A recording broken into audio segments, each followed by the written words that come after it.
This is the Graceful Atheist Podcast. Welcome to the Graceful Atheist Podcast. My name is David, and I am trying to be the Graceful Atheist. Today's episode is the 3-year anniversary of the podcast. The first episode went out on March 14th of 2019. Every year on the anniversary, I like to do a bit of the state of the podcast to give you a sense of where we've been and where we are now. Today's episode is the 112th episode. We have approximately 126,000 downloads with an average listening audience above 1,000, somewhere between 1,100 and 1,200. As you can imagine, when I began the podcast, I never imagined that it would get to this level. So thank you to the listener for participating and listening and telling your friends. That's been absolutely amazing. Thank you to the supporters, people who have supported financially or in help for the podcast. Thank you for everyone who has rated and reviewed the podcast. That is absolutely amazing. And thank you especially for the people that just write me emails to tell me your stories. And those of you who are willing to come on the show and actually tell your stories, that truly is the magic when someone else can hear your story and hear their own story in that. That is absolutely fantastic. In the last year, we've done a number of new things. With Jimmy and Colin, we did a movie review of The Truman Show. With Jimmy, I also did a book review. And those formats, I think we will do every once in a while and continue. I want to thank both Jimmy and Colin for their participation and their help in moving the podcast forward. Logan Thomas, also known as Beyond Belief, redid our graphic design work last year. So the new logo and what you see in the Deconversion Anonymous group, Logan did. And I just really appreciate that. Thank you, Logan, for that work. But there are two people that have really made a huge impact over the last year. And you hear me mention them quite often.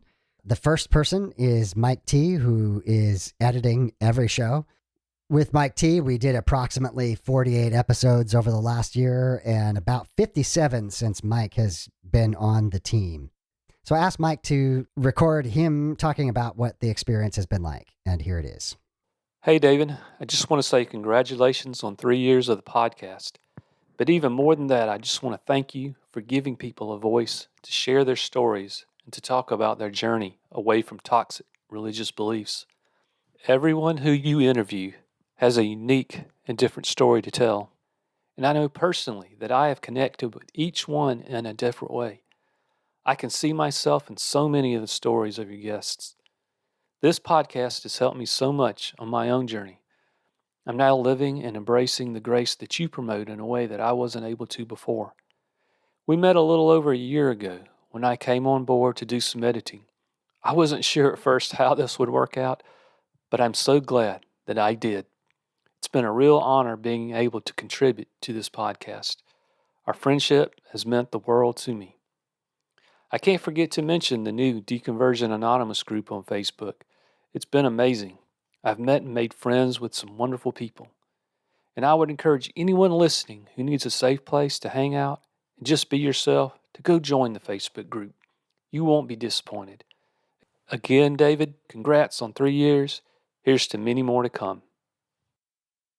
Mike has been invaluable, and I would not be able to maintain this pace of an episode every week without him. He is absolutely critical. Thank you, Mike, for doing what you do.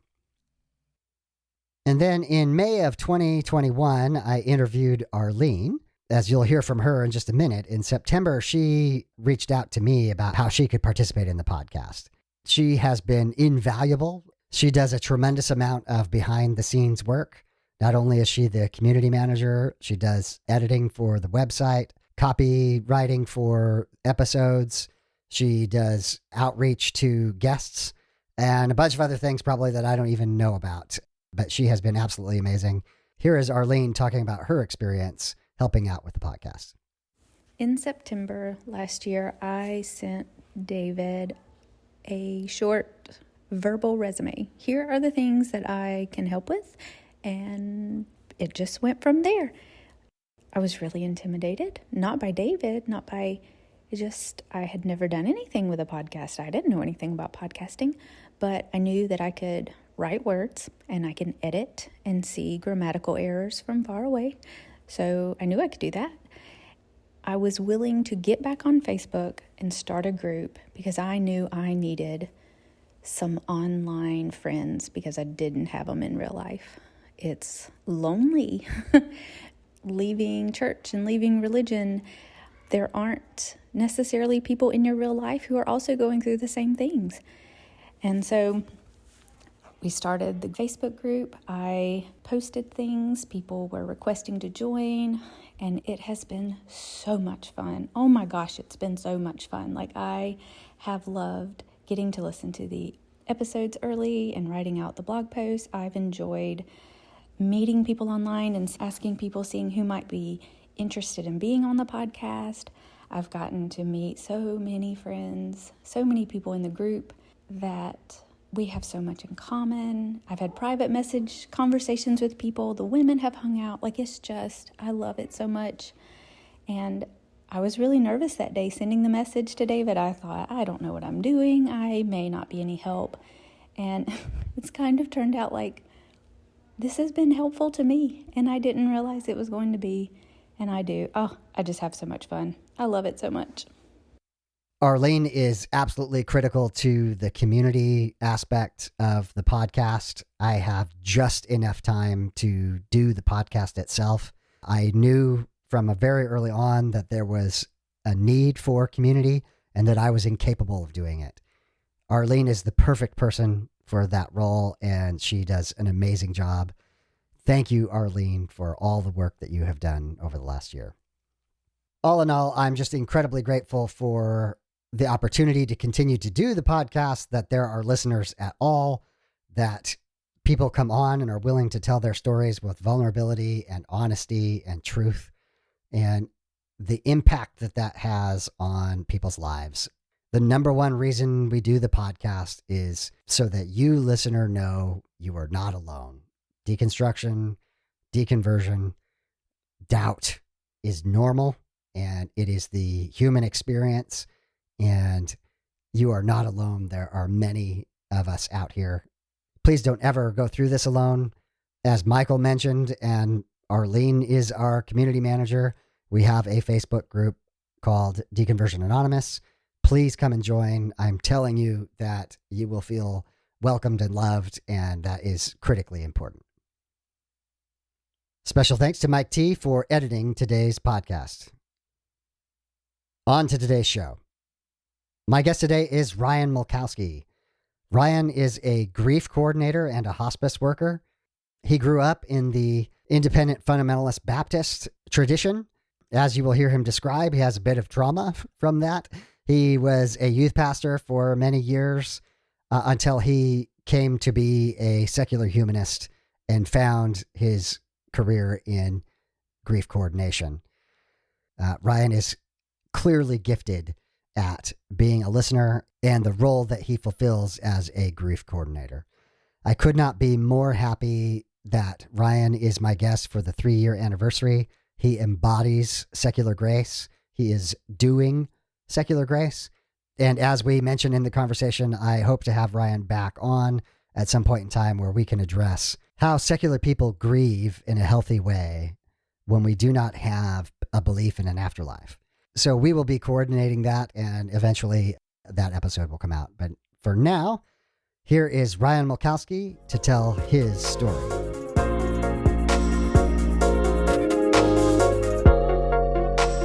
Ryan Mulkowsky, welcome to the Graceful Atheist Podcast. Thank you so much, David. I'm excited to be here. So I wanted to just acknowledge that Megan Crozier, her episode will have released by the time listeners are hearing this.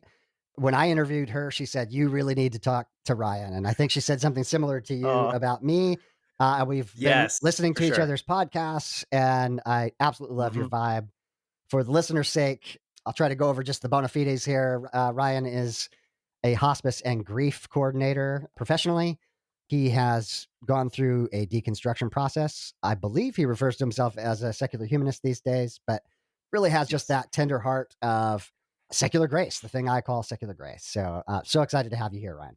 Thank you. No, it's a pleasure. And like I said, Megan is an extremely wonderful person. I've been friends with her for over a year, and she really helped me kind of in that last leg of my deconstruction, and was just such a wonderful example to me of how to do it gracefully, Mm, which you don't see that a lot, especially in atheist or agnostic circles. Is how do you move through this with kind of grace and with some compassion and empathy?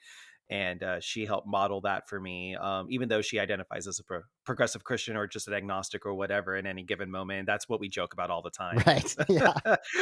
She's like, I don't know what I am. It's Yeah. just kind of a day-to-day process. And I'm like, that's so honest. And that's why one of the reasons why I love her. She's just so real. But David, I really enjoy your podcast, and you've had some really wonderful guests on, and I'm just excited to be here once again. So thank you. I fail as a host. I need to say that your podcast is called Some Random Thoughts by Ryan Mulkowsky. So Yes. you can find that out Yeah. on any of the podcast platforms. That's correct. Yes, please listen when you get a Yeah, chance, and don't stop listening to David's to listen mine. Listen to both of ours equally. that's right. That's right. So Ryan, the format of my Yeah, show tends to go like this. We'd like to hear about what your faith tradition was like or wasn't like when you were growing up, yeah. what you found personally meaningful when you were a believer, and then we'll get into deconstruction and where you are these days. So what was your family religious experience like? Yeah, well, let's see. I guess we'll start with my parents, more or less. My parents were both born and raised in New York City area, so Brooklyn and Bronx, and so they were born. Both of them were born to very devout Catholic families. Okay, Um, And so they were both born and raised Catholic. And then when they reached like adulthood, they kind of more or less left the Catholic faith. Like they weren't observant or devout, as some people would say sure. anymore. And they kind of, lived their lives. And I think they kind of always maintained some sort of like faith or religious or spiritual beliefs, even after leaving the Catholic Church. I know I have an older brother who's 10 years older than me. And I know that when he was born and he was being raised, they put him in like Catholic school, and I think they still wanted him to have some kind of understanding of Catholicism and Catholic beliefs and values and things like that, even though my parents weren't super devout or going to mass all the time or doing all the things that, Catholics do as part of their rituals and as a part of their spiritual journey. By the time I was born, see, my brother was probably close to 10. He had already been in public school long before then. So my parents had moved. And so they took him out of Catholic school, put him in public school. But my parents weren't attending church. And my brother certainly wasn't being raised in it. Okay. And I wasn't either up until 8 years old. And funny enough, my next door neighbors, who I was really close to, there were three children on their side, and I was one of three. I have a younger brother who's about 3 years younger. Um, my friend, my next door neighbor, invited me to a thing called Vacation Bible School. And I had Yes. never heard of that in my entire life. I was like, what in the world is Vacation Bible School? And she was just dressing it up like, oh, it's a place where it's kind of like a day camp. And for a week, we like play games and we have snacks and, things like that. It's just a lot of fun. You get to like, meet new friends and stuff like that. But she didn't really mention like, well, you're going to have like sing worship songs and learn about Jesus and Yeah, things like that. She was just mentioning all the cool, fun stuff that you got to that's do. right. That's right. And I was like, yeah, it sounds like fun, whatever. And I asked my mom, and my mom was like, cool with it. She's like, yeah, if you want to go, go have a good time, get out of the house or whatever. I go to Vacation Bible School, and I do have a lot of fun, actually. I mean, the rec time was really well done, and there Yeah. were a ton of volunteers. You could tell like this church was like a well-oiled ship. They like had done this for a long time, Yeah. and Yeah. I was just having a lot of fun. I was hanging out with my friend, and then I was getting to hang out with her church friends because I didn't really know her church friends. I only knew the friends that we had in public school together. Right. But I didn't know her church friends. But when I got to like hang out with them, they were so nice, and they were so, I don't know. I just like had very positive experience going to Vacation Bible School. And so immediately, like, as I was going through Vacation Bible School and when it ended, I was talking to my mom a lot about how I want to start going to church Yeah. because all I was having was like the fun experiences. And I mean, I remember the rec time the most. I remember the snacks. I kind of remember the worship music a little bit. Don't really remember the Bible teachings, but I know they did it. Yeah. It was a Baptist church, and I found this was an independent fundamentalist Baptist church. Oh, wow. So Okay. very conservative, Okay, very strict. Didn't get any of that really though, like in my experience at Vacation Bible School, but I'm thinking like that's an evangelistic thing, right? Yeah. Like you're not going to get bombarded with the heavy traumatic stuff on the at a Vacation Bible School because they know like it's an evangelism tool for them. So they want to make it as fun and as relaxed and as easygoing as possible. But I told my mom, I was like, Mom, I want to go to church. And my mom was kind of like, okay, I guess we can try going to a Sunday service or whatnot. And I didn't know this, but years prior and all throughout that time, ever since I was born, my parents had a really good friend who was also their tax accountant and who was going to that same church that my next door neighbors were going to. So like, my, their accountant, would drop those subtle hints like, hey, you should go check out my church. Yeah. You should go check out my church. She wasn't bombastic about it. And she wasn't like, obnoxious about it. She would just drop the little hint. Yeah. Right. Yeah. And so I think like when I came back from Vacation Bible School, she was like, yeah, let's go check it out. My accountant's been telling us for years to go. Our next door neighbors are going. Let's just go. Yeah. And immediately she took me and my younger brother, because she asked my older brother to go. But my older brother at this time was like 18. He was like an adult. Yeah. If he wasn't in college already, he was about to go. And he was like, no, like, I have no interest whatsoever. Like, I'm not going to church. Like, it's not my thing. And my mom was totally respectful of that. I don't think she like pressured him. I don't know. I'd have to ask him. But she takes us and my mom immediately gets connected. Like my mom immediately has a good experience in connecting with, my neighbors and then her friend, but then also meeting other people. And she was like, okay, we'll start going every Sunday. So she would take me and my younger brother every Sunday to church. At this time, my dad like refused to go too. Okay. So my dad didn't want to go and my older brother didn't want to go. And it was about a little over a year of me and my mom convincing my dad to just come one Sunday. Look, just come one Sunday. If you don't like it, if it's not for you, you don't have to go ever again. Yeah. That was the kind of what we put on the table. But I was that obnoxious middle child annoying my dad to go to church, just try it one time. And finally, my dad relented.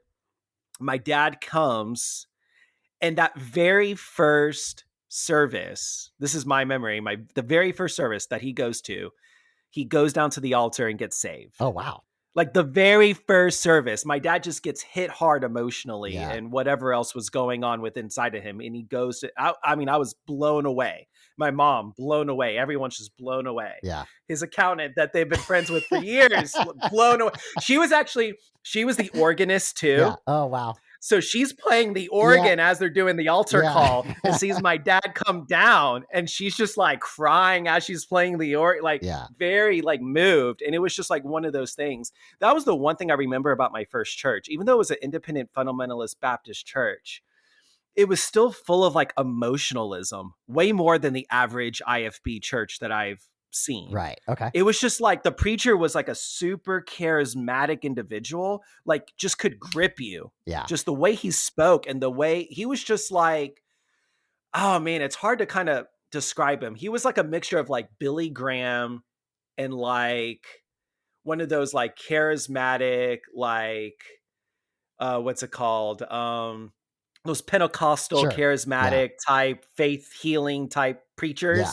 It was like if you put those two together, that was that pastor. Okay, yeah. And he was very compelling. I mean, I didn't get saved right away. It was about a year after I started going to church, probably right after the time my dad got saved is when like I made a profession of faith is what they call it, or getting saved or whatever, getting converted. Born again.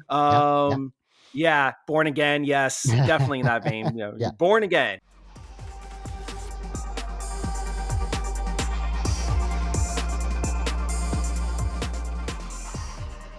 So like after that time, I was hooked, man. Like the moment I like got born again, I was all in, all in, even as a young child. And I had always been somewhat of a nerd and I loved to read and I read way beyond like the average comprehension level for my age. Right. And my mom fostered a love for reading. And my mom to this day she devours books. I mean, she can read a book a week, if not 2 books a week. And I'm just like, I can't even do that anymore. I mean, I'm married, I got young kids, I work, I'm totally lazy on reading now, but I just admire my mom. She devours literature. Yeah. She loves to read. And I was the same way.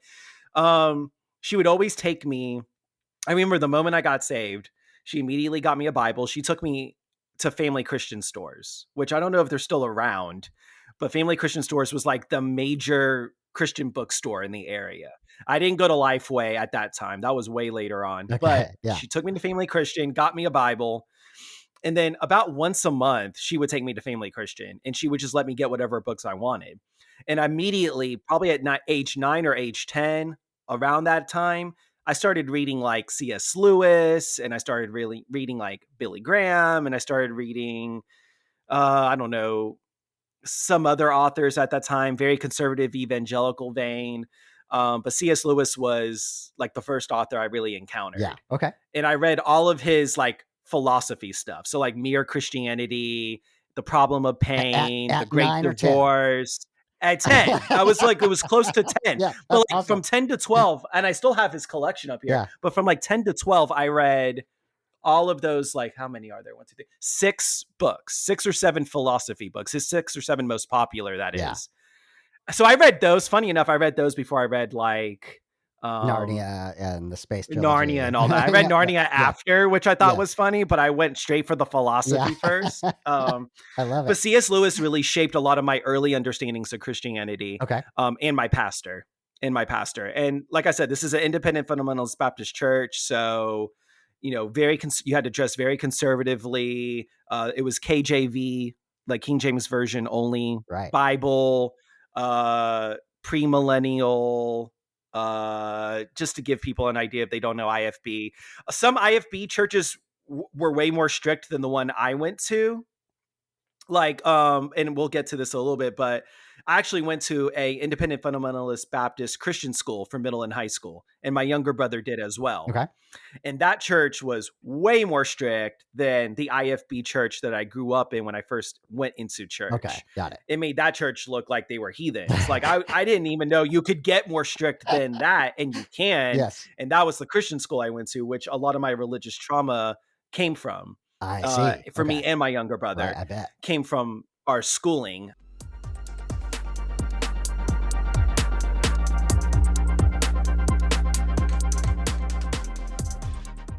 But anyway, so I'm at the first church. I'm really involved. I'm doing everything. My parents get really involved. Like my dad, I don't know if people know what Awana is, but Awana is like a children's program. I was super involved in Awana. My dad was super involved. He was the game master. So his job was to do the rec portion of Awana every week. Absolutely loved it. My dad thoroughly enjoyed being the game master and like doing all the different games and getting everybody organized. My mom would help out in Awana from time to time as well. But my mom was actually more focused on doing the nursery. So she did the nursery on Sunday mornings, and she did, and then later on she would do like a Sunday school class. And my mom and dad actually did a special needs Sunday school class at the second church we went to for a really long time.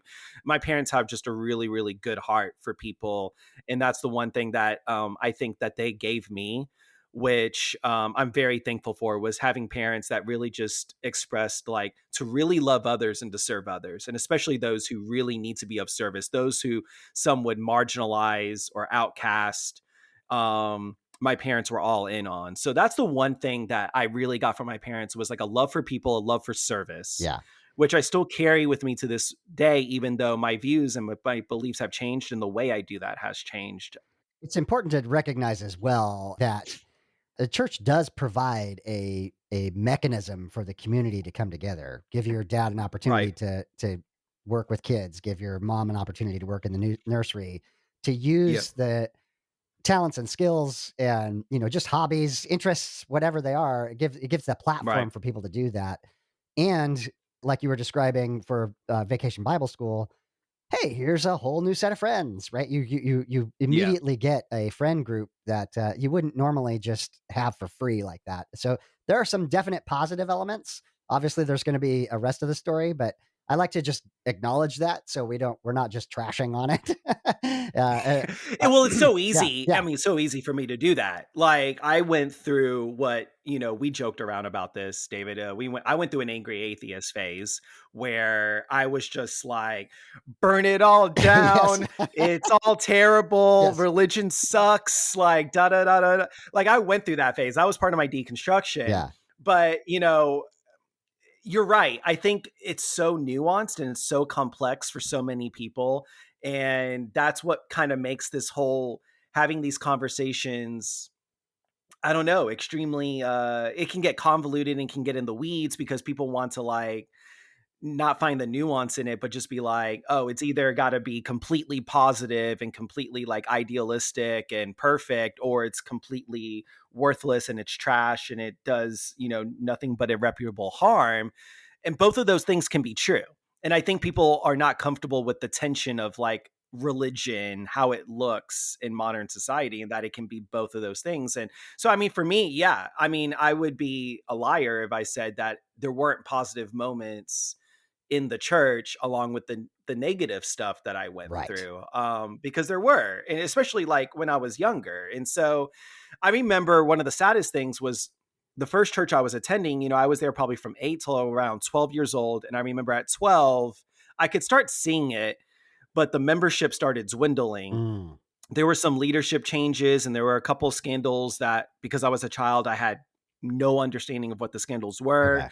okay. But the membership started dwindling and dwindling and dwindling. And then I remember we go from like a church probably of well over 1,000 people on average attendance, not like membership, just average attendance, to we went down to like probably less than 100, probably in a couple Wow. years.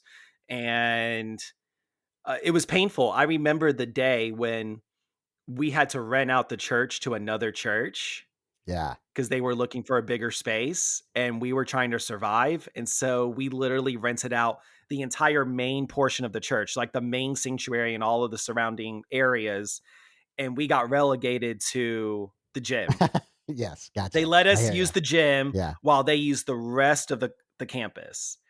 And it felt so different. It felt so weird. I still remember there were some positive, people trying to make it positive and say like, we're still here and we're still worshiping. And then I remember when the pastor announced that they were going to fold. They were going to fold the church. So they were going to like dissolve. Yeah. And he tried to take a core group with him, and they still tried to meet like at some hotel conference room. He was trying to like keep it going. But my parents at that time were like, no, we can't do that. We got young kids. We need to put them in a more stable environment. So we started traveling all around, and we probably went to 10 churches Yeah. before Church we shopping. landed on Yeah. the one that we liked. We were church shopping, and we finally found a good, a seemingly good enough church. And it was a Southern Baptist church. So it was somewhat familiar, but it wasn't as conservative and it wasn't as strict. I mean, that sounds silly to people that know what Southern Baptists are, People who but know coming from IFB. independent fundamentalist, Yes.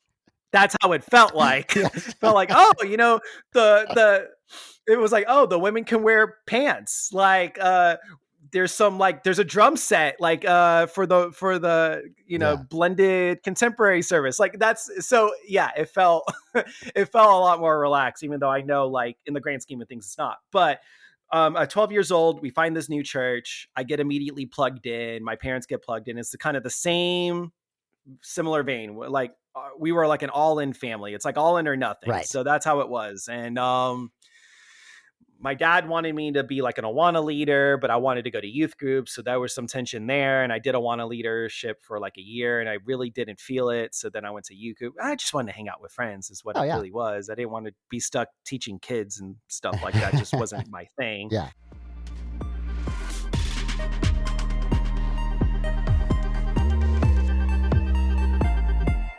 I guess the next major step in my life was at 14. At that point I was feeling what I would chalk up to the Holy Spirit back then. Hmm. I don't know what it was now Yeah. or Yeah. why I had this inkling or desire to do it. But at 14, I started feeling like, okay, I want to go into full-time ministry. I want to be like a pastor. Okay. I don't know how I'm going to do that or what that looks like, but that was kind of like the feeling that I was having. And I remember starting to talk to my pastors about this, and my pastors were like super supportive, and they were like, "Oh, that's so great." And they were telling me like the process at our church, like, okay, well, at our church, we have a thing called licensing. Okay. So if you feel like a call of God in your life and you feel like you want to go into ministry, we have a thing called a licensing for ministry, where basically you receive this license and it gives you permission to start getting involved in the ministry and in the life of the church. And we are mentors for you, and we will guide you every step of the way. Right. And licensing. And so in the Southern Baptist Church, or Southern Baptist churches, because it's all kind of independent how Baptist churches do it, but there's a licensing process and then an ordination process. It was very similar in Assemblies of God, which was my denomination. So the same thing. Oh, Same thing. okay. I was Okay, licensed, so but yeah. never was ordained. Yeah. So did you go through that, I did, or yes. just that's how the church you did? Yeah, I did. See, I don't want to be the podcaster that turns it around on you, but now I'm intrigued, and I'm like, okay, wait a I'll second. come on your So podcast. you went through this can too. interview me. So That would be great. Okay, Fair yes, enough. okay. So yeah, I went through a licensing at 14, which was really young. Okay. Oh, so wow. the church was pretty That's very young. surprised when they announced, hey, we just want to make an announcement. Ryan Mulkowsky is, we have deemed him worthy to be licensed into the gospel ministry, and we're going to be mentoring him, and we're going to get him involved and teach him what it is like to be a minister. And the church was like shocked, but they were also supportive. They were like, ooh, who's this 14-year-old? And like my youth group friends were like, why does Ryan want to be a pastor? Like, this is crazy. Like, we didn't think like a 14-year-old could like even be licensed to do ministry. Like my youth group friends were very confused, and like everyone was kind of shocked. Like, he's 14. Like they were just used to seeing like full grown adults going through this process, not a 14-year-old. Just to anyway, be clear, I was an adult at the time. So, not, you were? Not Okay. The same. Not the same experience. But I was 14, and it was just crazy to me, but they got me immediately involved in children's church. That was the first thing they put me in. They were like, you're going to teach children's church during the worship service. So what, I think it was about kindergarten through 5th grade, or like 2nd to 5th grade. I don't remember exactly the ages. It was elementary age kids. Okay. And I would have a couple of assistants, and they would kind of do like craft time and music time, and then I would do the devotional, because they're kids. I mean, they're not going to listen for more than 5 minutes. Right. So they were like, keep it to 5 to 10 minutes. Go ahead and throw that gospel in heavy, because you only got 5 to 10 minutes with these kids. And so I learned how to be pretty succinct in like my presentations, but I started writing sermons, and then my pastors would look at my sermons, and they would make sure that they were legit to them, that it was like theologically sound or consistent or whatever. And they would teach me like how to do illustrations and how to weave in, transitions and things like that. So they really poured in a lot of heavy mentorship into me as a teenager into how to do this. And then, so I did children's church for a few years, and then they gave me, so Sunday night. So there were Sunday night services, and I remember they were like, look, why don't we give Ryan an occasion here and there on a Sunday night? It's not Sunday morning. It ain't the big leagues, but we can put him in the minors. Yes, exactly. And why don't we give him a chance to preach? And see how he does. And immediately they were like very impressed. They didn't know how I was going to handle, preaching from a pulpit on Sunday night to people of all ages, right? So there's adults. I'm a 14-year-old kind of teenager teaching the Bible to people of all ages. And it was nerve-wracking, but it was exciting. I loved to speak, and I realized that I enjoy speaking. And exactly. In that context, it was preaching. Like, that was my only context, but I enjoyed it, and the pastors were super impressed. And so they let me do Sunday nights more often than I thought they would.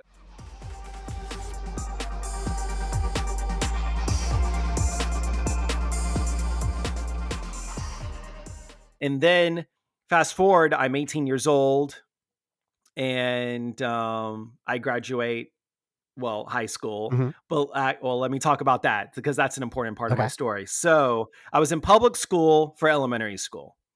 And then my parents, so the middle and the high school that we were districted in at that time, my parents felt was not a good environment for me and my younger brother. Like, just these schools were like underperforming schools. There was my mom heard rumors that there was bullying and some crime and gang activity and all this stuff. I don't know if it's true or not. I don't know how bad the schools were. Apparently they weren't great. I understand we have a different perspective on things as adults and especially since 2020, looking back, but understood. So your parents put Like you what in. can Yeah. it's like what decision can I make anyway? Yeah. Like, Right. I You're a mean, what kid. am I going to Yeah. do? I'm going to argue with my parents. Yes. Like, I want to go to public school, and what are they going to say? Well, too bad. You're going to go where we're going to send you. Right. Like, that's just kind of, as a middle child, I had that kind of like peacemaker, like Enneagram 9 attitude of like, I just want to keep the peace. I'm not going to rock the boat, even though I don't want to go to Christian school. And I was never interested in going to Christian school, even though I was a very devout Christian. My parents were like, well, we're going to put you in a good environment. So they found this like tiny podunk rural like Christian school, like Okay. 40 to 50 minutes from my house. Wow. Back Right. then, Yeah. this area was very rural. Yeah. Today it is not rural at all. It's very suburban, very developed. But back then it was rural. It was a independent fundamentalist Baptist church that had a Christian school. Okay. I would say when I started there was probably a total K4 through 12th grade, probably a total of like 200 or less students. Okay. So that would tell you that I didn't have a lot of students in my class. Yeah. Okay. Yeah, So I was sure. probably on average, my class size was probably anywhere from 10 to 12 in any given grade. Okay. I actually graduated with 12 kids in my class, and it was me and 11 others. And I wasn't a valedictorian or salutatorian. So it tells you that I'm not the smartest person in the world. Because if I can't get top 1 or 2 out of 12, that kind of tells you where I was academically, probably right down the middle. I wasn't the dumbest person, but I wasn't the smartest person. Man. Okay. But I was the student body chaplain my senior year. So I got to give a commencement as I graduated. It just so happened I was graduating and I got to give the commencement speech, and it was it was nice for me at that time. But I mean, the Christian school was crazy strict. Yeah. I mean, we started off, the Christian school didn't have uniforms when I first started going there, but we had a dress code, and it was, you had to wear, boys had to wear slacks. So like khaki pants or like dress pants. We had to wear button down shirts, couldn't even wear polo shirts. Had to be like button down shirts, couldn't have any graphics on them or anything like that. Just had to be button down shirts. Our hair had to be super short. We couldn't have sideburns longer than to like the middle of the ear. We couldn't have facial hair. That was more for like the high schools boys who started growing facial. You couldn't have any facial hair. It had to be clean shaven. Yeah. The women had to wear like skirts or dresses. They had to be at least below the knee, if not to the ankle was what they preferred. They couldn't wear makeup. I don't think they could wear earrings. Their hair couldn't be short. Their hair had to be long. It had to be at least shoulder length or longer. Yeah. Like very, very strict just with the dress code. Yeah. And that doesn't even go into the teaching. Right. We had, so we obviously had independent fundamentalist Baptist textbooks. We had a Becca curriculum, which comes out of Pensacola Christian College, which is one of the most strict Christian colleges in the nation. Later on, we also had Bob Jones University textbooks, which is also equally one of the strictest college campuses, Christian colleges in the nation. Both IFB schools. And so people can do their research, but basically like the teaching was obviously very Christian oriented. So we never like talked about evolution, or if they did mention evolution, it was a very brief, like evolution is wrong and it goes against what God's teachings. We didn't have a human sexuality course. We had health, and they talked like, it was like 2 pages covered like sex. And basically the only thing that it said was, don't have sex under any circumstances, unless it's in a marriage relationship between a man and a woman, you do not have sex. And so basically abstinence is what they told us. But learned nothing about sexuality. And the one thing that, my parents didn't really talk to me about it either. So I had like no teaching or no understanding about the changes that were happening in my body, except that I knew that there were going to be changes. And so just really wrestling with like those fundamental anatomy and developmental changes, human needs. Sexual changes, just natural human development. I didn't get any of that. I didn't get it from my parents. I didn't get it from my church, and I didn't get it from my school. So I had zero places to get any kind of understanding. And so, I struggled with what was going on inside of me. I constantly felt like anything that was happening to me was because I was a sinner, or because I'm depraved, or like something was wrong with me.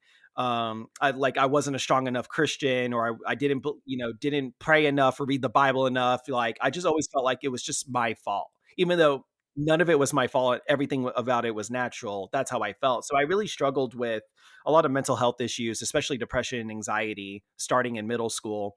And they just got exacerbated. Yeah. It just got worse and worse and worse. Because one, I was ashamed to even mention it, because I knew if I mentioned it, that I was going to get railroaded for it and judged about it. And I was going to have people tell me, oh, that's just because, you don't have enough faith, or you need to pray more, you need to read the Bible more. Because I heard other people tell their teachers or tell somebody at my school that they were struggling with stuff, and I saw the reactions they got, and I didn't want to get those Yeah. reactions, so I just didn't say anything. Yeah. I just internalized everything. And my parents aren't very emotional people either. My parents are pretty stoic in nature, and so I wasn't even raised to kind of have a healthy understanding about emotions and things like that. And so I just kind of repressed everything as much as possible. Yeah, I just want to hit this note of the tragedy of growing up in a more fundamentalist religious context and going through puberty and experiencing your first sexual Yep. desires and masturbation and just absolutely Yep. 100% normal human experiences that then get pointed back at you as something broken in you, something wrong, something evil. It breaks my heart. It absolutely breaks my heart, to hear Yeah. stories like this. So I'm sorry you had to go through that. Yeah, no, and it's exactly what you said. It was the anguish, Yeah. the mental and the psychological and the physiological anguish I went through of constantly having these like sexual desires. And then if I ever gave into it, right? Like if Yeah. I ever, if I, God forbid, I masturbated, Right. the amount of like self like deprecation and flagellation I would do to myself for giving in to that, Yeah. in that context. Obviously this is not how I view it now, but Right. in that At the time. context Yeah. was absolutely awful, and of course is going to affect my mental health tremendously. Yeah. And that's exactly what happened. I just became more and more depressed, and I was more and more self-loathing. But then I had to put on a front because I had to be, because, I said I was going to go into ministry, and I had to like be the perfect Christian. And so people had no idea what was going on the inside. Everyone thought, this is Ryan. He's got his shit together. He's the perfect Christian. He's smart. He's intelligent. He's passionate. He knows the gospel. I remember I had one classmate when we graduated. She told me, she was like, Ryan, I feel like you're going to be like the next Billy Graham. You're going to do like amazing things for God. Yeah. You just have that like passion and that desire that I've seen very few people, even in like our school and in my church, have. And I was just kind of like taken aback by that. I was like, next Billy Graham, like I could never be like Billy Graham. He's like Yeah. the greatest evangelist to like live in the 20th century. Like, I don't know what she was talking about. I was sweet. And we were actually really good friends. She was actually really, really sweet, but we were very much a part of two worlds. She went to the school and she went to the church. So she was very IFB, like very entrenched in that. Whereas I was in the Southern Baptist world, which independent fundamentalists saw Southern Baptist as like completely like heretical and completely like, Yeah. And that's so terrible heathens or whatever. Yeah.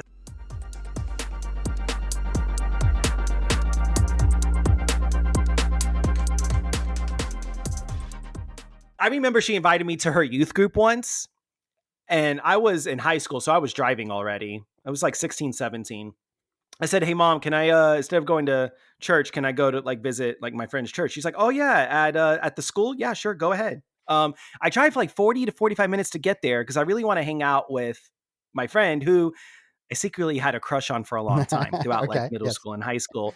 I think she knew I liked her, Yeah. but I never really talked about it, but I just wanted to spend time with her. So I go up there, and I was wearing, so I live outside of Atlanta, Georgia. Okay. So we have really hot summers, and this was the middle of the summer. It was like July, probably 90 something degrees, full on humidity. Yeah.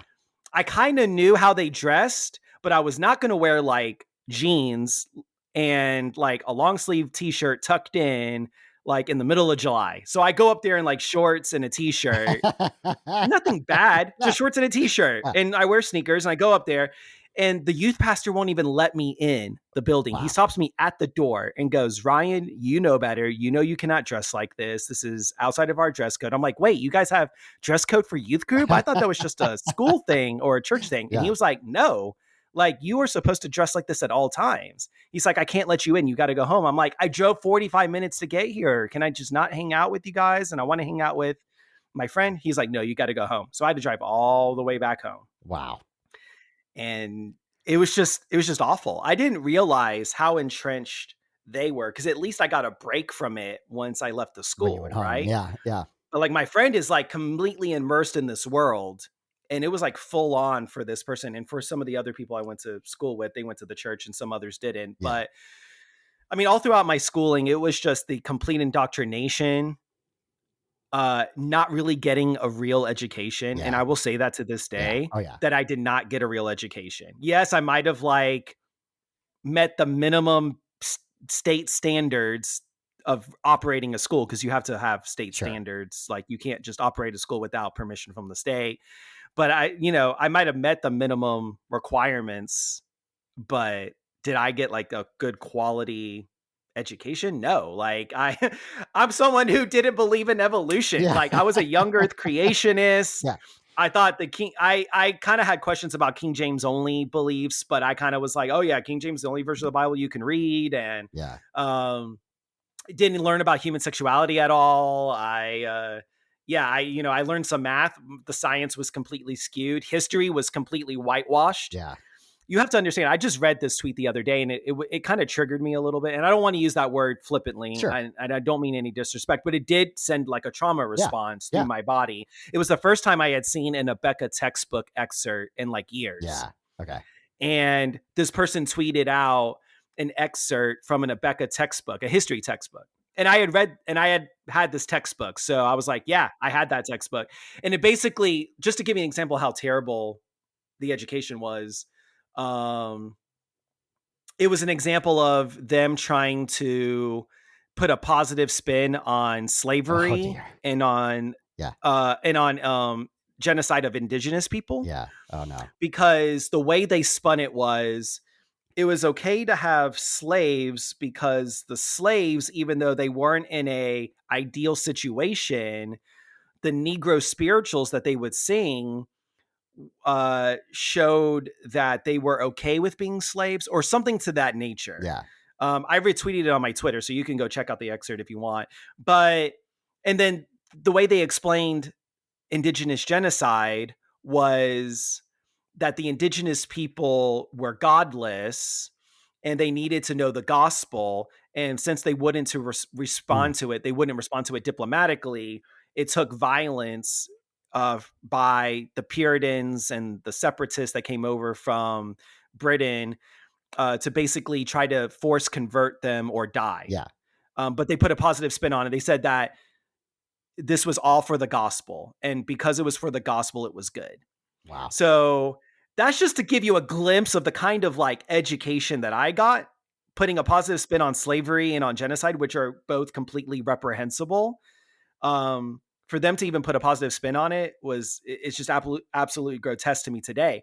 But back then, that was the education that I got. Yeah. So I just kind of like bought it hook, line, and sinker, and just getting a completely whitewashed education, especially when it came to like learning about Jim Crow and civil rights. It was completely whitewashed. It was completely, Martin Luther King, they never talked about the real teachings of Martin Luther King and how Martin Luther King really felt about white moderates, especially white moderate Christians, who he considered some of the most reprehensible of all. Yeah. They just whitewashed and made it like, oh yeah, Martin Luther King, he was a great guy. He preached love and he wanted everyone to love one another and stuff like that. Yeah. They didn't talk about any of the other stuff. And nothing has changed, Ryan. we're going through the same. They're still publishing. Well, there are still Christian schools that are still publishing these textbooks to this day. And there are kids in our country that are still getting this kind of education. And it completely saddens me and it angers me that this is happening, and that the states haven't done more to increase the standards for education in schools, or for even Christian school publishers to be honest about history and to publish history. I think there's still a way you could be honest about history and honest about other subjects and then still put your Christian spin on it if you want to, Yeah. instead of like completely like just basically rewriting everything and completely lying about everything. Like the total lies about evolution being absolute garbage. I mean, when evolution by natural selection is the only like scientifically based theory that is even plausible, and then you get like this whitewash history, it's absolutely horrible. But that's the kind of education that I got, and so I don't know, like it's just I hear you. it's I hear you. just like, yeah. So it definitely sounds like I know that my listeners will relate. I know a lot of them come from a segment of the listenership come from IFB. They're Right. going to totally recognize everything you've Okay, described. right. So.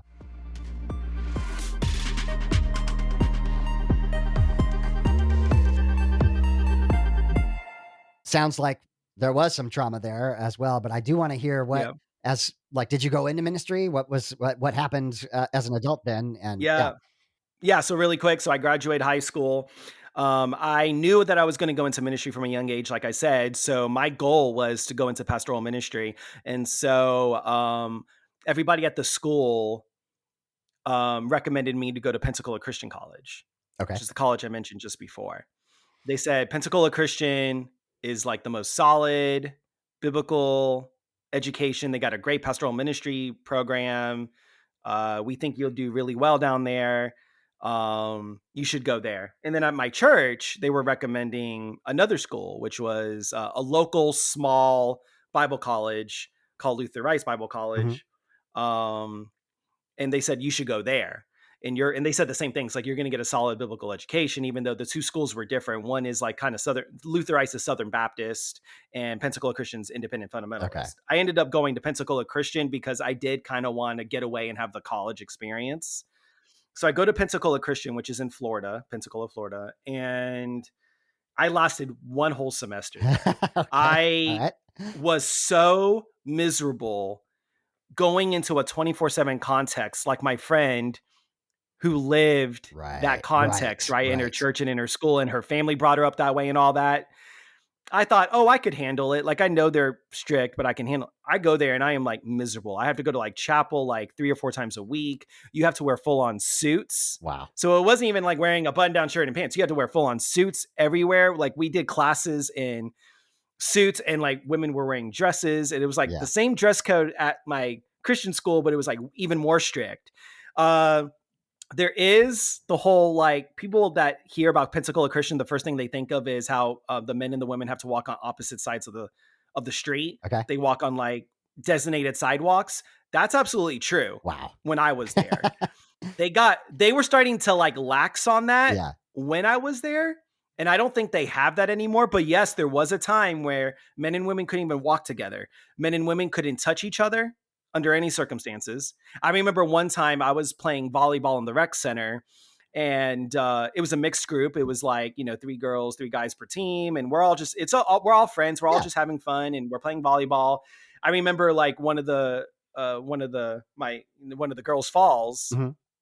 And just my natural instinct was just like to go and help her up. Right. So I just like reached out my hand and helped her up. One of the, I guess, I don't know who they were. The demerit police is what I call them, but I don't know what Pensacola called them. But somebody saw me do that, immediately comes to me and writes me up. Wow. We had a demerit system, by the way. So like demerits, are like, I don't know. People know what demerits are. It's like if you do something wrong, you get a certain amount of demerits. If you build up a certain amount, then you get suspended. If you build up a bigger amount than that, you get expelled.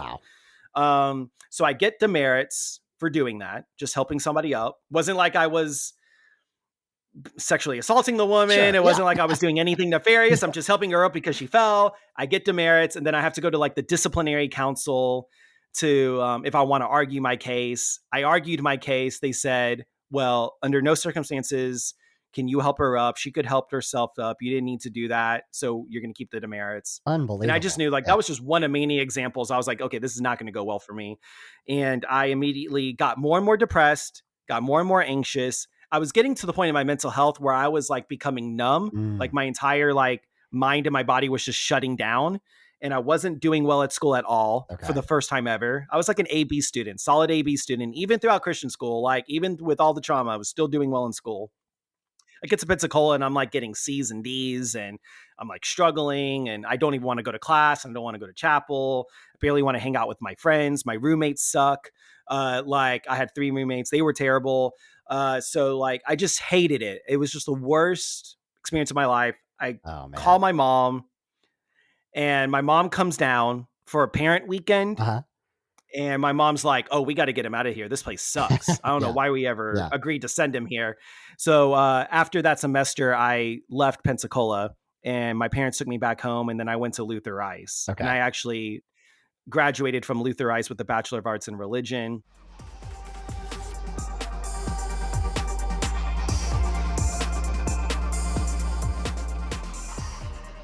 All throughout college, after I left Pensacola, I actually went back to my home church where I got licensed and I became like an associate youth minister. So I did youth ministry all throughout my time at that church. When I graduated, I go off to a Christian summer camp as a camp counselor. I got a job as a camp counselor it's a very popular Southern Baptist camp.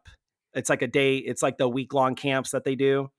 And I had an absolutely terrible experience. Like I didn't get along with most of like my counselors. I didn't get along with the leadership.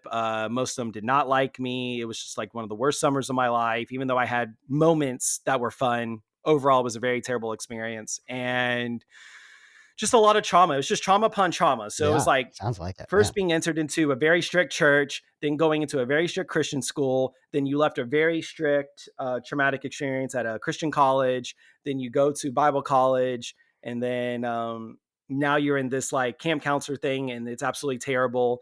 And then after that, I go to another church and I kind of linked up with them right after I left the camp counseling gig for the summer.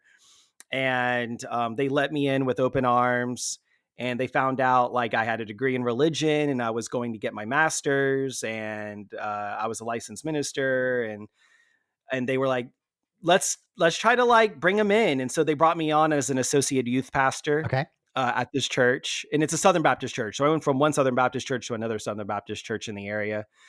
And I got ordained at 22 or 23, right around that age. I get ordained by the church that I grew up in and by the church that I'm currently in. That's how it works. You have to have 2 churches, sister churches, agree to ordain this person. And so they did.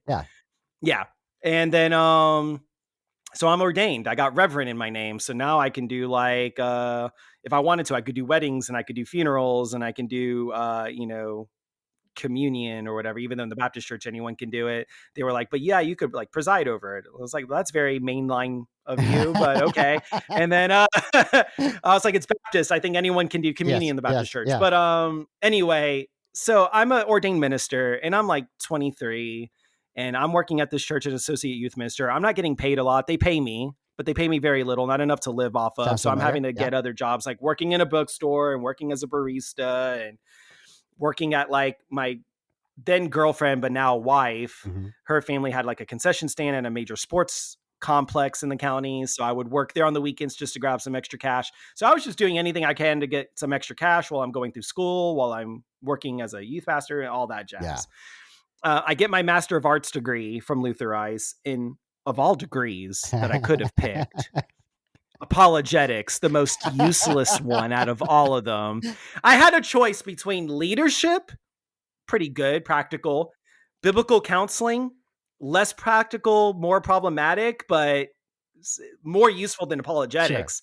But I was just such a nerd. And my original goal was to actually like get a PhD. And I wanted to be like a theology professor.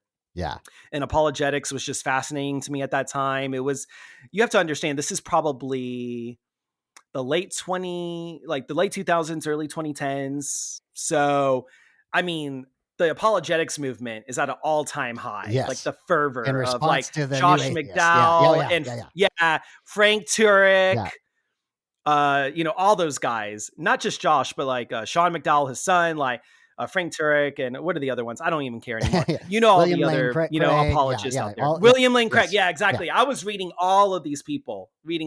Stephen C. Meyer on the scientific end, because he was a scientist, yes. So I was just reading all these people. Yeah. And, they wanted me to read Ken Ham too and all that. But so I'm getting my apologetics degree. And like, my goal is, okay, I'm going to get into a PhD program. But in the middle of the apologetics, Mike Licona. Yes. And I only mentioned Mike Licona because he actually did my seminar for my Master of Arts degree. Oh, really? So I actually my MA specialized in the resurrection of Christ. That was what I had to write my thesis on. Right.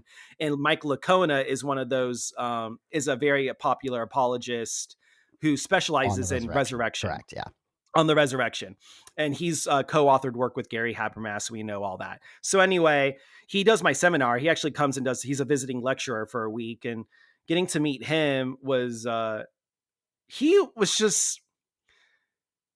seemed so dull of a person. Like, I hate this. And if I get in trouble, if I get chewed out by Mike Licona, it's whatever. He was the most dull person I ever met. Okay. Like, he's smart. Yeah.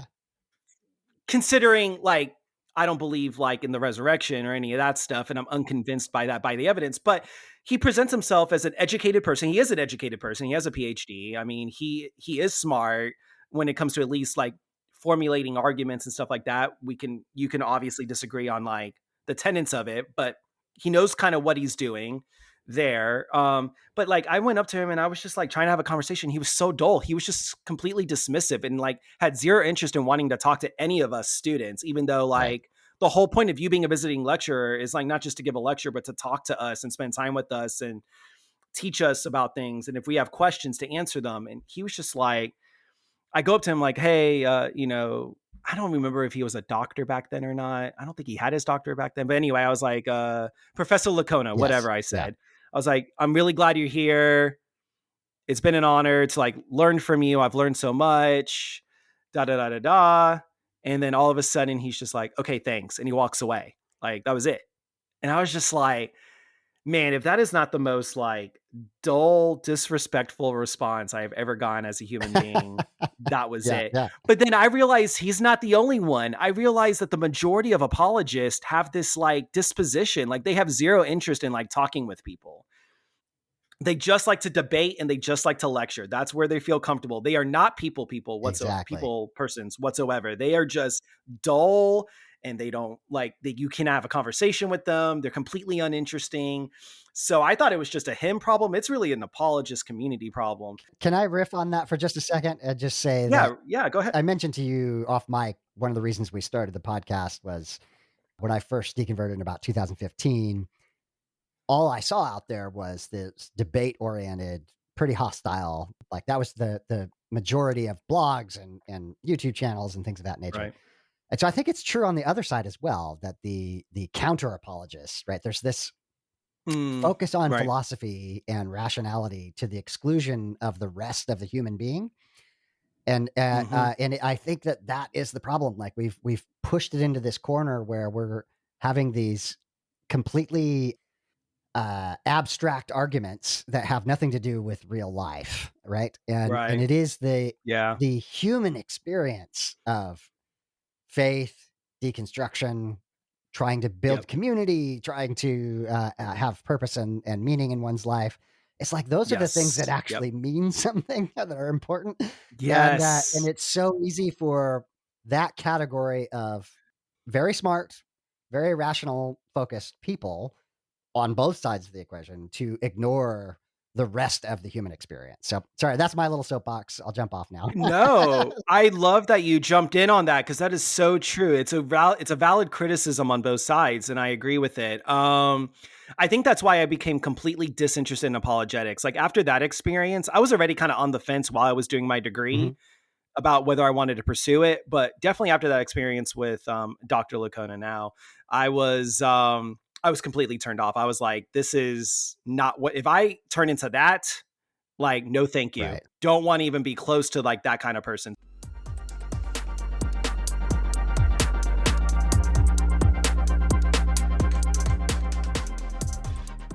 So I go ahead and finish my degree because it only took me a year. But instead of trying to pursue a PhD, I go and get a Master of Divinity degree, which is like your professional practical degree if you want to do ministry. Right. Because that's what I realized I really wanted to do. I thought I wanted to be a professor. I thought I wanted to be a lecturer and teach theology. And then I realized I absolutely don't want to do that. I'm a people person. I want to be with people, minister to people. So I get my Master of Divinity at Liberty University.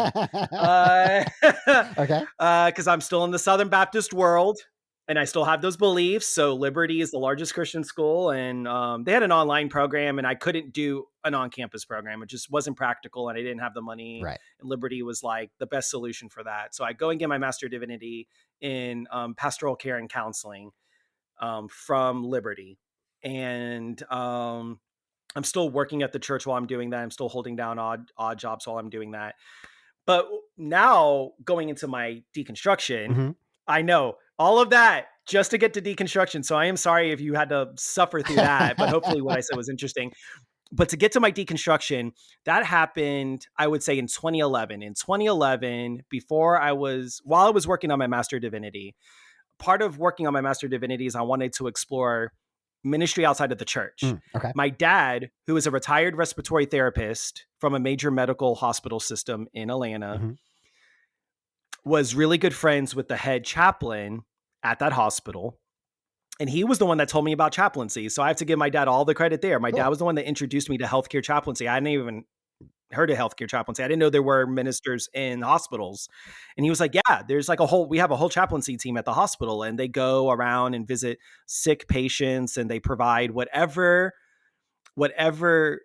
interventions according to the patient, right? So they're not proselytizers. My dad was saying, like, you don't go and share the gospel to Right. them. You don't go and beat them over the head with the Bible. It's like you find out what their beliefs are, you support them in their beliefs, and you provide emotional support, spiritual support, family support, grief care, whatever it is, whatever they need.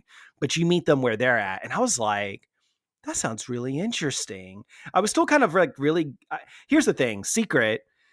Even from the time I first became a Christian all the way to then, the one aspect I loathed and hated about ministry more than anything else was evangelism. Yes. Yeah. I could not stand evangelism. I could not stand having to share the gospel with complete strangers and try to save as many people as possible. I can't even count on two hands how many people I've led to Christ. And this is when I was a Christian and a pastor and a minister and all of that. I just can't tell you. I just was completely disinterested in evangelism and in trying to force my beliefs upon people. There was just something that resonated really wrong within me. And it was the one thing I listened to in my spirit was, I am not going to share the gospel with people. If they let someone else do that, that's not what I want to do. So I was like, this sounds great. I don't have to be forced to share the gospel or feel pressured, and I just get to love on people. Okay, sign me up. Yeah. So there's a thing called clinical pastoral education, which is where you train to become a chaplain. Okay. And so I sign up and get an internship at a pediatric hospital. It was the only place that would accept me at the time, was the pediatric hospital. So I do my internship there. It was a part-time internship. So crazy time. I'm going to school. I'm working. I'm doing that, all of that. Thank God I was single, because I don't know how people with families do it. And for the first time, I get exposed to other chaplains that do not believe the way I believe. Okay. I was the only conservative evangelical in my cohort. Okay. I had an Orthodox Jew in my cohort. I had a Buddhist in my cohort. And I had mostly progressive Christians were the other people that made it up. And then I was the lone conservative evangelical in my intern group. But you don't get to do a lot of work with the other chaplains as an intern. You don't really get to do the deep dive in building relationships. So all I really got to was minimum exposure with some other beliefs. And when I would present what I was doing, I would get challenged on it, constructive criticism, when we would all constructively criticize each other's work and help each other grow and improve on our skills, pastoral care skills. Yeah. But it wasn't until I got my residency, that's when the heavy work started. I applied for residency at all the hospitals in Atlanta. Uh-huh. I got accepted to all of them, which I was shocked. Okay. So my dad was excited because I got accepted to his hospital, and my dad was like, "Oh, for sure, he's going to go to my hospital, Yeah. and this is going to be amazing." And I'm going to like, if I see him in the halls, I'm going to cheer on my son. I'm going to be so proud of him. We're going to talk. Yeah. I said, "Dad, I hate to break it to you, I'm going back to the pediatric hospital because I really enjoyed the work I was doing over there." And my dad was like disappointed, but he was like, "Okay." Sure. So I go back over there. And then I really get, and that's a full-time thing. So you get a stipend. Okay. So I was like, cool, I get a stipend. It's like a full-time job. It doesn't pay a lot, but it paid enough for me to make it. And I'm doing full-time work there. And that's when I get exposed to another group of people, different group of people, all of them progressive Christian except for me. I'm still the only conservative evangelical in my entire cohort.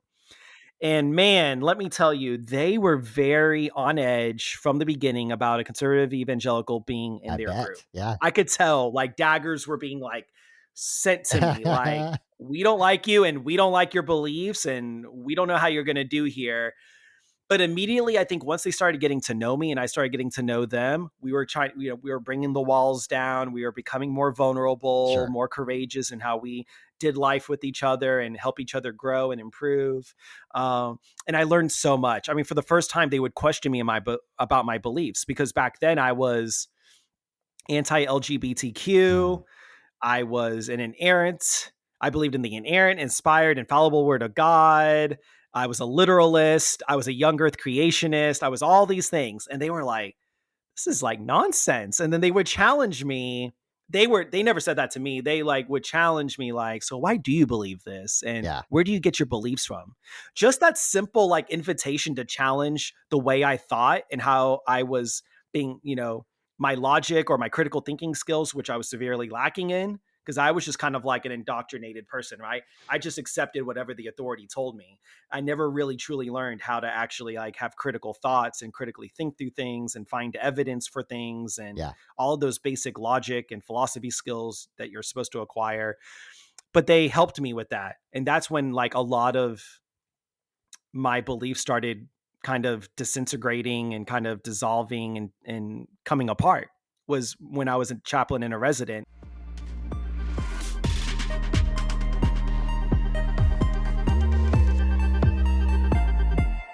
The biggest thing for me was I'm seeing sick people every day. And some of these sick people are dying. We had a cancer ward. Yeah. And so sometimes I would round in the cancer ward and you're seeing babies, you're seeing toddlers, you're seeing young kids. And back then I was not married and I did not have kids. I can't even imagine if I was doing that work today because I have a 4-year-old and a 6-month-old. Oh, wow. I couldn't even imagine. But back then, it was still heartbreaking to me. And I'm constantly questioning myself. I'm like, first of all, I still had a belief in hell. So when I would run into patients that weren't Christian and they're sick, I'm like, oh my God, what do I do? Yeah. Like, I know I'm not supposed to share the gospel, but if I don't share the gospel and they don't know it and they're going to die, they're going to go to hell. And like, I was just like constantly being conflicted, right? But then I'm seeing sick kids. That through no fault of their own, they have cancer or they have like a terminal illness or a life-limiting illness or even just a life-inhibiting illness. And I'm like, God, where are you? If you exist and you're sovereign and you're there, why are you allowing these innocent kids who have done nothing wrong to be riddled with cancer and all these other diseases?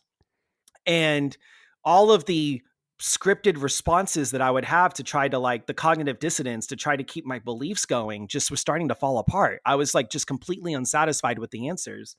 I leave residency and then I go continue to be a youth pastor in South Carolina. And then I come back to Atlanta and work in like, how many more churches do I work in? Like 2 or 3 other churches during that time. Okay.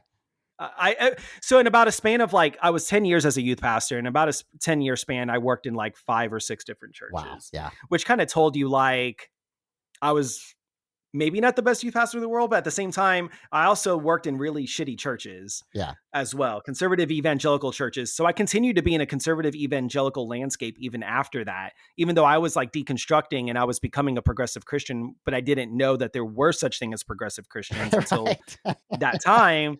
Yeah. So I'm kind of miserable because I'm stuck in these contexts that I don't want to be in.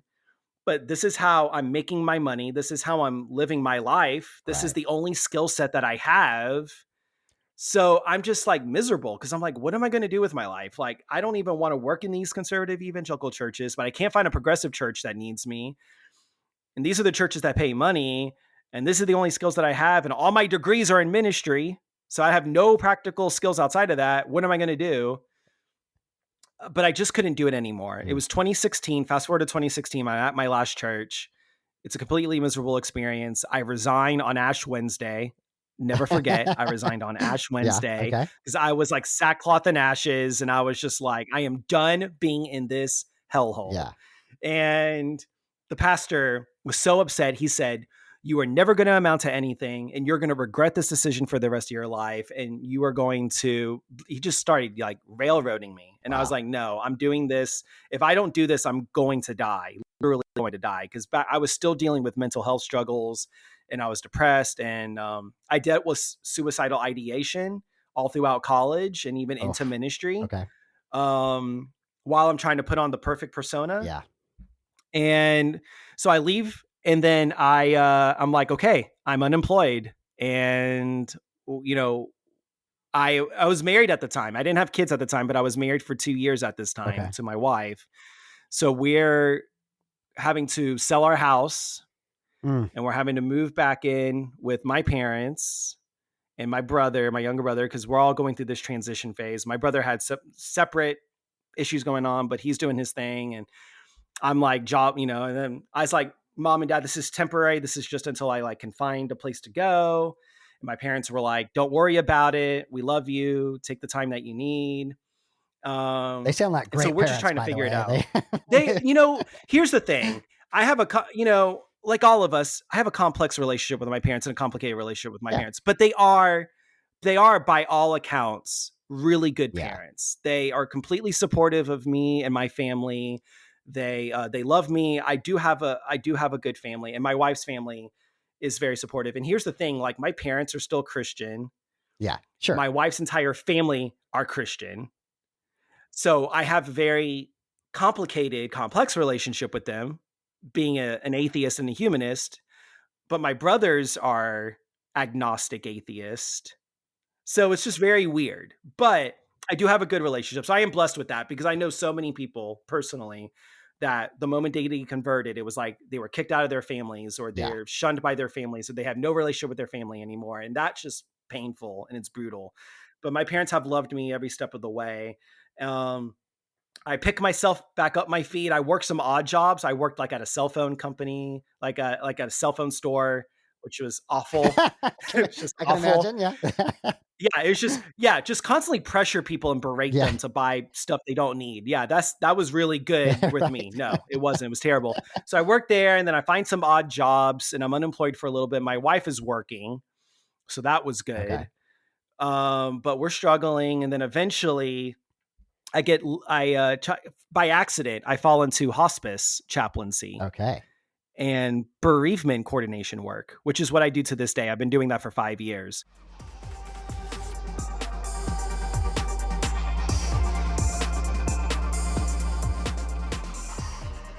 But I landed a job, funny enough, through volunteering at a church. Okay. That was doing an outreach event at the hospice. Yeah. And when I got there, they said, hey, by chance, are you a chaplain or are you a minister by background? I'm like, yeah. Are you looking for a job? Wow. Yes. Would you like to speak to our executive director? Sure. Yeah. Completely unprepared for an interview. Wasn't even dressed for it. Didn't have my resume. Didn't have anything. I go in there and I have about an hour and a half conversation with him. We hit it off. He immediately is like, I'm going to hire you, but you got to talk to corporate first and do a phone interview. But I'm going to tell them no, he's getting the job. I'm going to tell them he's getting a job. So I do a phone interview with corporate. They love me. I get the job a couple days later, and now I'm a hospice chaplain with the only experience I have was being a minister and doing CPE. That's it. I've never been a chaplain before. I've never been a bereavement coordinator before. I didn't even know what that was. I had to just learn how to be a chaplain and bereavement coordinator on the job. No training, no nothing. Ryan, I've known you for an hour, and I can tell you that is the ideal position for you. Like that is so amazing. I think that is such a beautiful fit. I So, yeah. I can't even tell you, David, how freaking grateful I am for what I get to do. I am just so grateful beyond measure that I get to do what I get to do. Like, it's a dream job for so many people, and I work in a very competitive market, Mhm. being in Atlanta, Georgia, Yeah. and I get to do what I get to do, and I'm doing it at a really amazing company. Like the company I work at now, because I was at my first company for a little over 2 years, and I got laid off, and I just so happened to land on my current company just like that, just by happenstance. And amazing company. But anyway, I am so eternally grateful to get to do what I get to do, just to care for people, just care for their most human self, right? Like, no pretension. I don't have to pretend to be anything. I get to be my most authentic self with their most authentic self in their most vulnerable time, and just get to love on them, support them, do whatever they need. And then I get to provide grief care to the family afterwards. And I get to make sure they're supported, that they have the resources they need, that they have somebody who, if they're struggling and they need someone to talk to, they can call me and I can help them through it and support them through it, and give them grief education and advice and just support. It's honestly incredible work. And I am so grateful. And I want to represent being a humanist, being a chaplain, because the vast majority of chaplains are religious by nature. They're a part of some religious affiliation, whether it's Christian, Jewish, Right. Islam, Buddhist, and all the other religions. But there's not a ton of humanist chaplains, and I want to represent what it means to be a humanist chaplain. I can still care for you. I can still support you. I can still love you the way any other chaplain, any other good chaplain would. Right. But I don't have to have religion, and me personally, but I'll support you in your beliefs, whatever they are, religious or not, because I just care for you as a human. And I just want to make sure that you feel like you're not alone. And yes, death and dying, I can't imagine how scary that is, but you're not alone. And I want to try to help you find some peace along that journey. I had said to you off mic that we just lost my father-in-law, and my family's going through grief, and I cannot tell you Yeah. how significant hospice was. Even Good. even I'm so beyond glad. someone to talk to, was really the practical things. A hospital bed, Yep. the right sized Yep. wheelchair. They swooped in like superheroes, and like it was Yeah. you feel all this. You're in the middle of grief and suffering and losing someone you Yep. love and panicked, and just people to come in to be calm and do the things you need. It was amazing. Mm. So I'm going to start crying, but my point is that it's such an important role, and I'm so proud of you to do that as a secular Oh, humanist as thank you. well, because I really think it is about our humanity, that death is a part of humanity, Yeah. and being able to do that without having to have a belief structure around that, to just embrace that person's humanity and their family as they're going through it.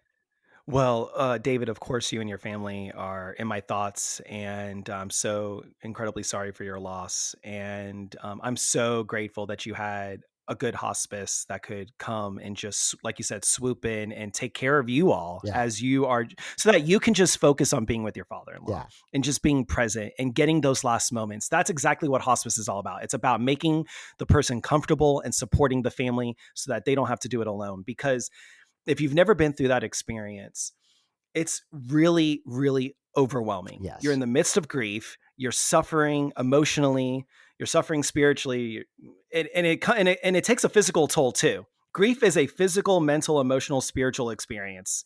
And so when you are overwhelmed and you can hardly think and your mind is spinning and everything seems to be falling apart because somebody that you care for is dying, having someone that can just swoop in and, like you said, not just provide like the emotional and the spiritual support, the psychosocial support, but just the practical, just making sure like your loved one is comfortable, giving them the medicine that they need, giving them the equipment that they need, and coaching you through it.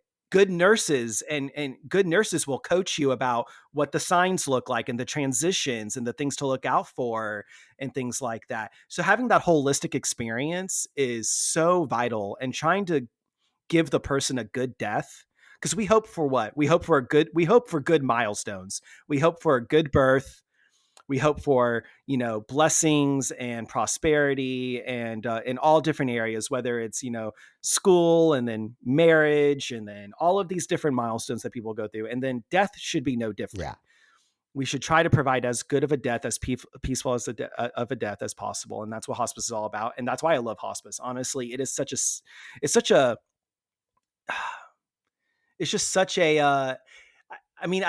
I hate to use the word sacred, but it is. Yeah. It's like, but I don't mean sacred as in like supernatural. I mean sacred as in like just very tender, Yeah. I guess is a good word. Tender. It's a tender work. It's a vulnerable work, but it's such a rewarding work. And I'm just glad you had a positive experience, because I've heard people that might have not had positive experiences, and that breaks my heart even more. But for you to have a positive one, I'm glad to hear it.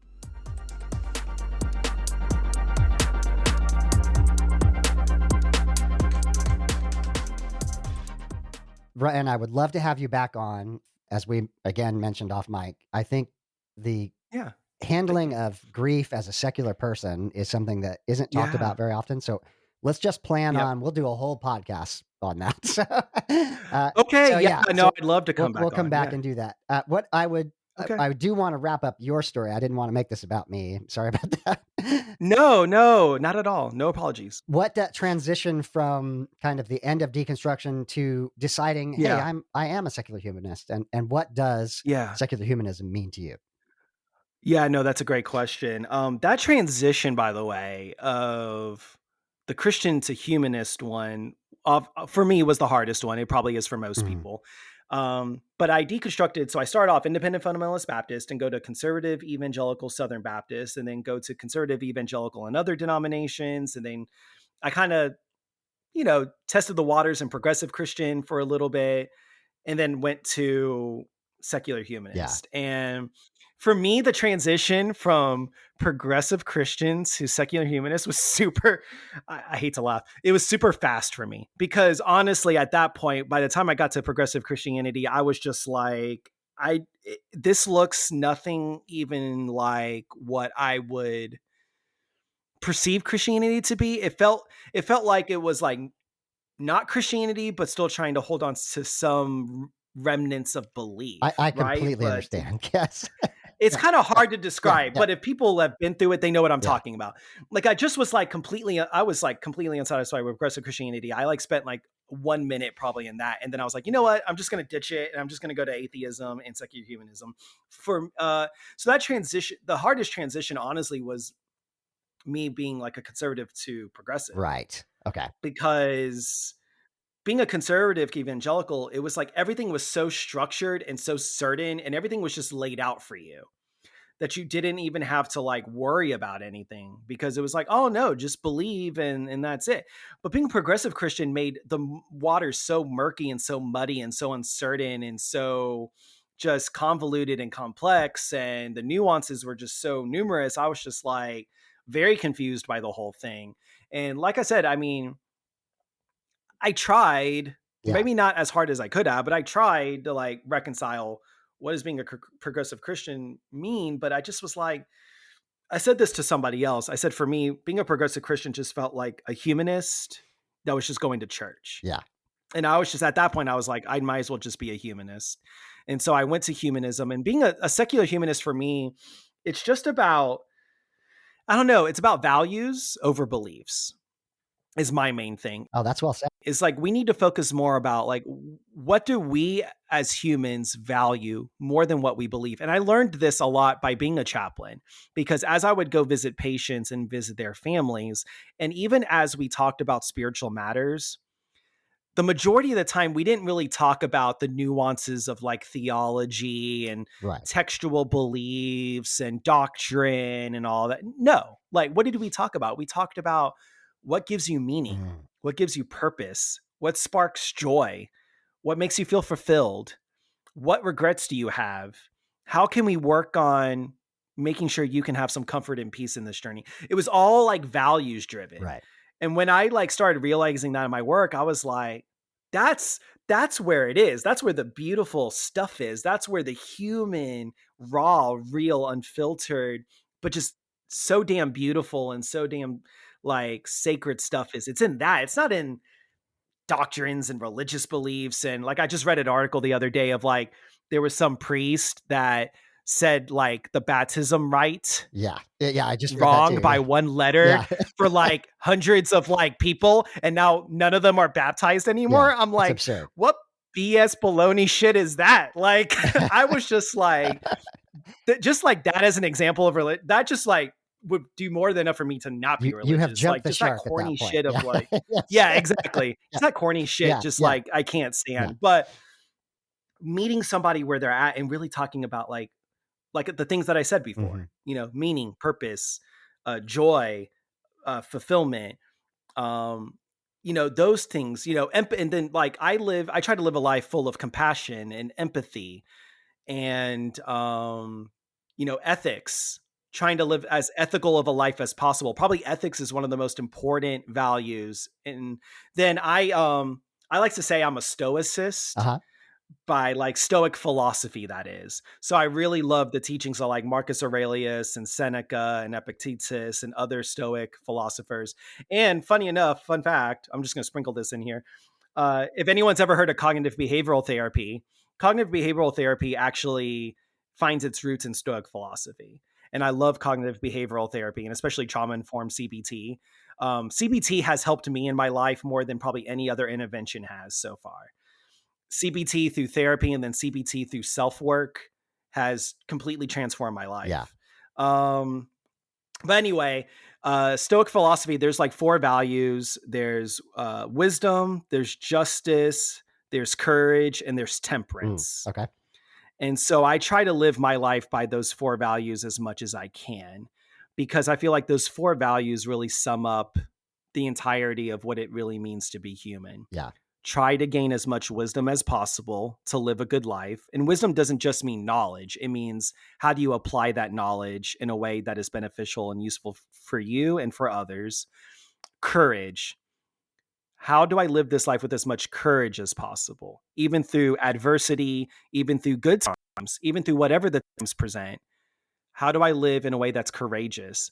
Speaking up for the marginalized and oppressed, saying the hard things, speaking out against, which would lead me to the third thing, seeking justice. How do I try to make this world a place that is more just and more equitable for all humans?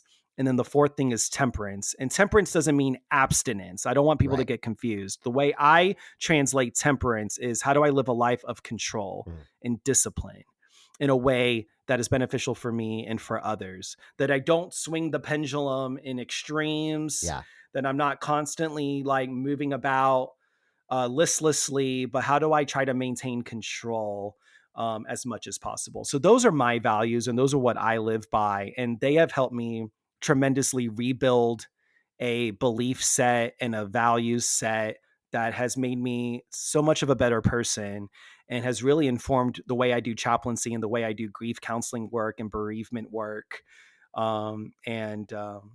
It's just been very helpful for me. That's awesome. We often say that we're trying to put the humanity into humanism, not just the philosophical framework, but that blood, sweat, and tears on the ground, which you are doing. Yep. And the other concept that we talk about is secular grace, the empathy, the proactive. Yes, I love it. Proactive love. And you're doing that too, Ryan. Yep. So you've been an amazing guest. I want to give you a minute though to talk about your podcast. What are some of the topics you go over and how can people find it? Yeah, absolutely. So I have a podcast. It's in its 3rd season. Actually, we're wrapping up recording for the 3rd season. The 3rd season will be published March and April of 2022. My podcast is called Some Random Thoughts, and it's funny. I don't really focus on any one thing. It's called Some Random Thoughts because I jokingly did my first season, and what I did in my first season was just a bunch of monologues about all different beliefs I had, whether it was on racism, whether it was on,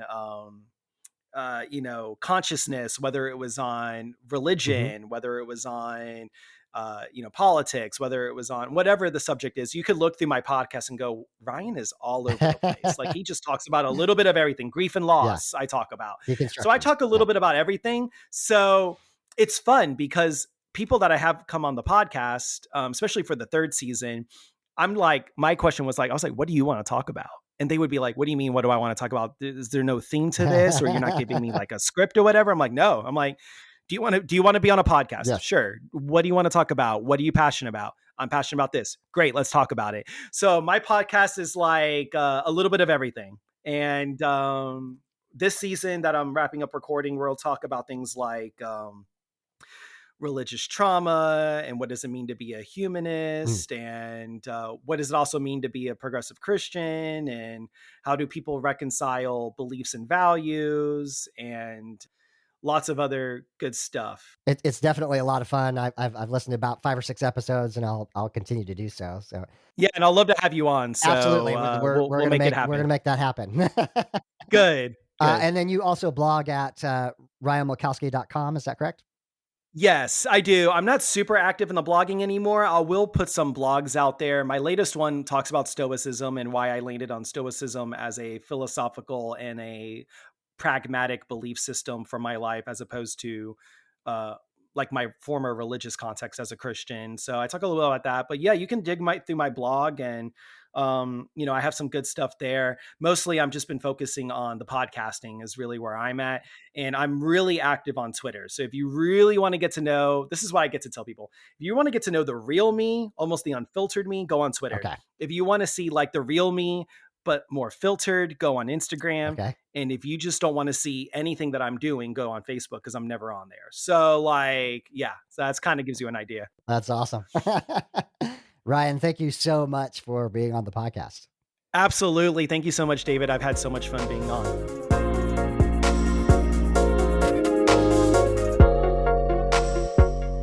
Final thoughts on the episode.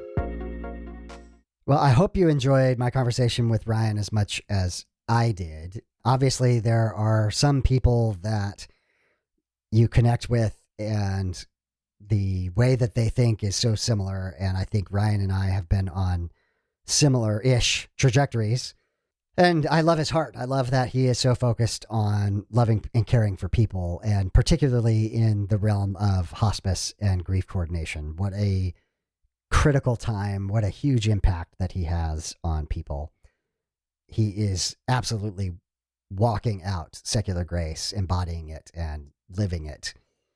I think that so many of you will relate to Ryan's story. I know there is a fairly large contingent of independent fundamentalist Baptist tradition community members. I believe that Ryan will be making it to our Tuesday night hangout, so you'll be able to hang out with him and ask him questions. I know that any of you who have participated in ministry in any way can relate to the kinds of burnout and stress and being torn the way that Ryan describes. And in general, the purity culture that Ryan grew up with and having to deal with the legalism and the rules and the structure that was arbitrary, I think many of us can relate to that as well. I personally relate quite a bit to Ryan as well, talking about that progressive Christianity was just a brief moment in time and not really a major stepping stone.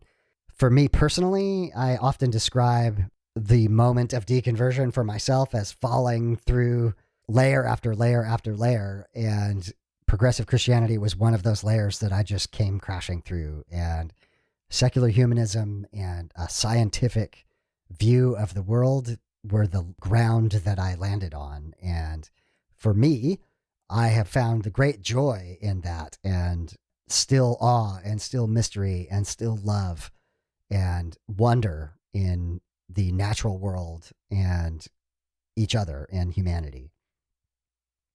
As I mentioned at the top of the show, I will definitely have Ryan back. I would very much like to have a whole podcast dedicated to secular grief, how we as secular people or people on the spectrum of deconstruction grieve without comforting beliefs that are not true. I think Ryan will be uniquely qualified to do that. I have another person in mind that I may be reaching out to as well. If you're interested in participating in that conversation, please let me know. Reach out to me. I want to thank Ryan for being on the podcast. He was the perfect 3-year anniversary guest. There was so much self-honesty and vulnerability in his story. I appreciated him being willing to talk about mental health issues and ultimately the expression of love for humanity and how he is walking that out as a secular humanist grief coordinator. Thank you, Ryan, for being on the podcast. The secular grace thought of the week, I wanted to bounce off of something that Ryan said in the conversation, and that is values over beliefs. We sometimes use those two terms interchangeably, but as a secular humanist on this side of deconversion, like Ryan, I definitely see the difference. Sometimes when we are talking to our believing loved ones, it is often possible to have the stated explicit beliefs be different than the underlying values.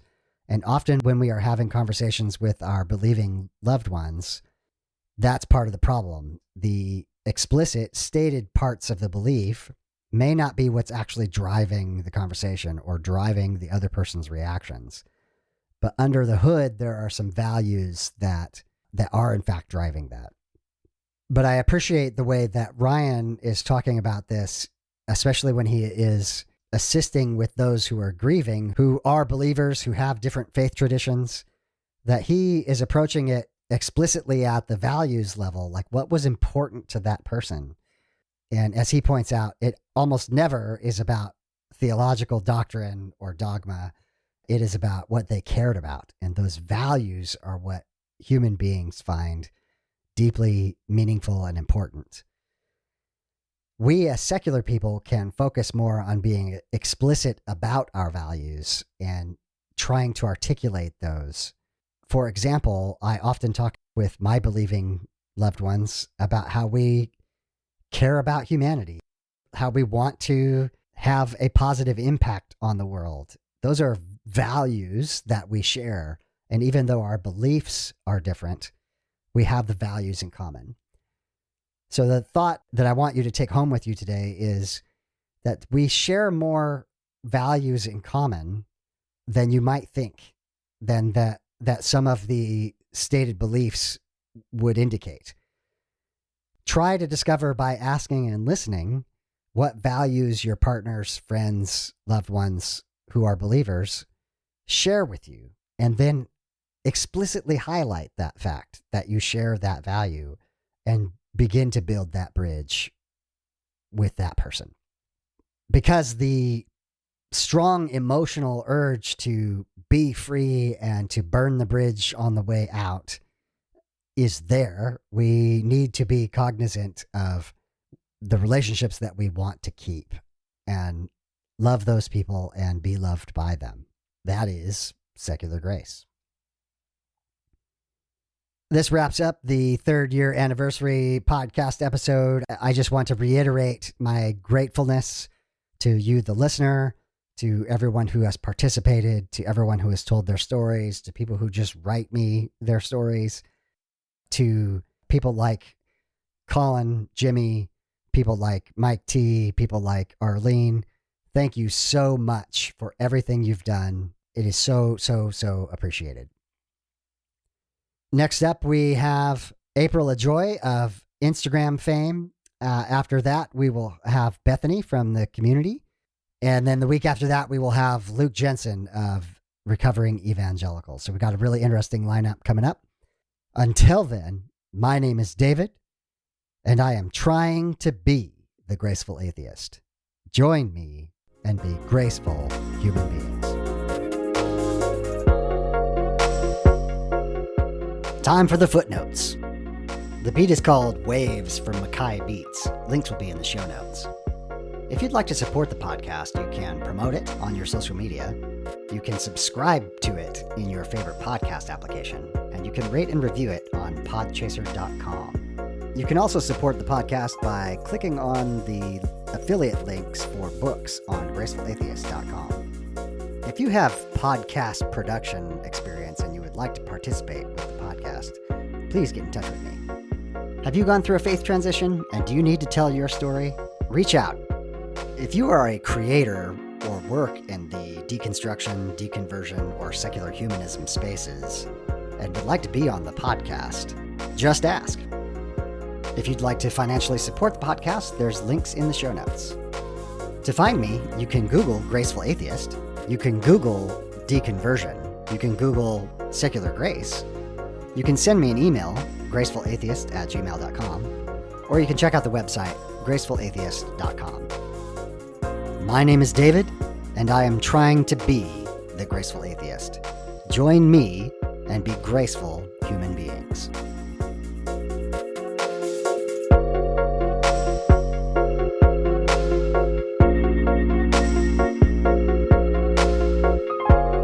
This has been the Graceful Atheist Podcast.